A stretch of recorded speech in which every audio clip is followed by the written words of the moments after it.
ಶ್ರೀಮದ್ ಜಗದ್ಗುರು ಶಂಕರಾಚಾರ್ಯರ ಸಂಸ್ಥಾನ ಮಠದ ಶ್ರೀ ಶಂಕರಲಿಂಗ ದೇವಸ್ಥಾನದ ಸಚ್ಚಿದಾನಂದ ಅಭಿನವ ನರಸಿಂಹ ಸ್ವಾಮೀಜಿಯವರು ದೇವಸ್ಥಾನದ ಜೀರ್ಣೋದ್ಧಾರದ ಕಾರ್ಯಗೊಳಿಸಿರುವುದರಿಂದ ಮತ್ತೆ ದೇವಸ್ಥಾನವು ಐತಿಹಾಸಿಕ ಮತ್ತು ವಾಸ್ತುಶಿಲ್ಪದ ದೃಷ್ಟಿಯಿಂದ ಗಮನ ಸೆಳೀತಾ ಇದೆ. ಇತಿಹಾಸದ ಪ್ರಕಾರ ಈ ದೇವಾಲಯವು ಕ್ರಿಸ್ತ ಶಕ 1120ಕ್ಕಿಂತ ಮೊದಲು ನಿರ್ಮಾಣವಾಗಿದೆ ಎಂಬ ಪ್ರತೀತಿ ಇದೆ. ಇದು ಕಲ್ಯಾಣಿ ಚಾಲುಕ್ಯರ ಕಾಲದ ದೇವಾಲಯವಾಗಿದ್ದು, ಚಾವಣಿಗಳು, ಬಾಗಿಲು, ಚೌಕಟ್ಟುಗಳು ಮತ್ತು 38 ಕಂಬಗಳ ಮೇಲೆ ಕೆತ್ತನೆಗಳೊಂದಿಗೆ ಈ ದೇವಸ್ಥಾನವನ್ನು ನಿರ್ಮಿಸಲಾಗಿದೆ. ದೇವಾಲಯದ ಚಾವಣಿಯು ಹೂವಿನ ಕೆತ್ತನೆಯನ್ನ ಹೊಂದಿದ್ದು, ಸುಂದರ ಶಿಲ್ಪಗಳು ನೋಡುಗರ ಕ್ಷಣ ಮಾತ್ರದಲ್ಲಿ ಸೆಳೆಯಬಲ್ಲವು.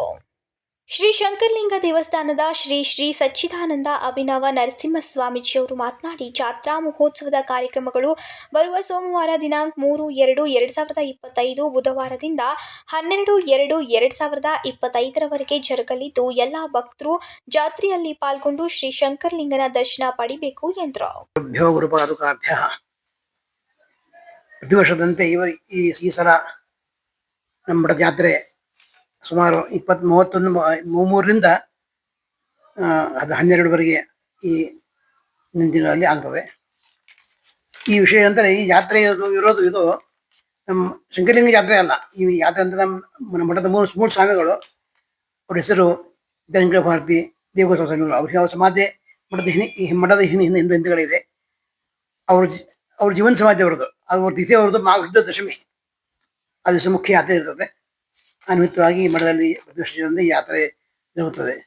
ಅದರ ಈ ಮಠ ಶುದ್ಧಿಗಾಗಿ ಒಂದು ದಕ್ಷಿಣಿ ಮತ್ತು ಒಂದು ಹೊದಿಗೆ ಕೂಡಿಕೊಂಡಿವೆ. ಅದ ಹೆಸರು ಈ ಸಂಪ್ರೋಕ್ಷಣ ವಿಧಿ.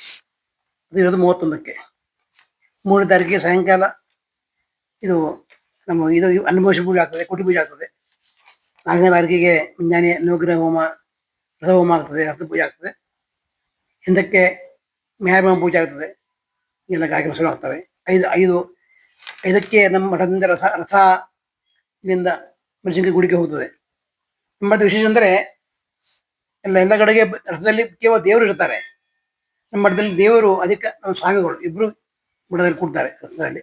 ಸುಮಾರು 5 ಕೋಟಿ ರೂಪಾಯಿ ವೆಚ್ಚದಲ್ಲಿ ದೇಗುಲ ಜೀರ್ಣೋದ್ಧಾರ ಕಾರ್ಯ ಭರದಿಂದ ಸಾಗ್ತಾ ಇದ್ದು, ದೇವಾಲಯ ನಿರ್ಮಾಣಕ್ಕೆ ಯಾವುದೇ ಪಕ್ಷದ ರಾಜಕಾರಣಿಗಳ ನೆರವು ಇಲ್ಲದೆ ಹಣಕಾಸಿಗೆ ಕೈಚಾಚದ ಭಕ್ತರಿಂದ ದೇಣಿಗೆ ಸಂಗ್ರಹಿಸಿ ಶ್ರೀ ಸಚ್ಚಿದಾನಂದ ಅಭಿನವ ನರಸಿಂಹ ಸ್ವಾಮೀಜಿಯವರು ಪಣ ತೊಟ್ಟು ದೇವಸ್ಥಾನದ ಜೀರ್ಣೋದ್ಧಾರದ ಕಾರ್ಯವನ್ನು ಆರಂಭಿಸಿದ್ದಾರೆ.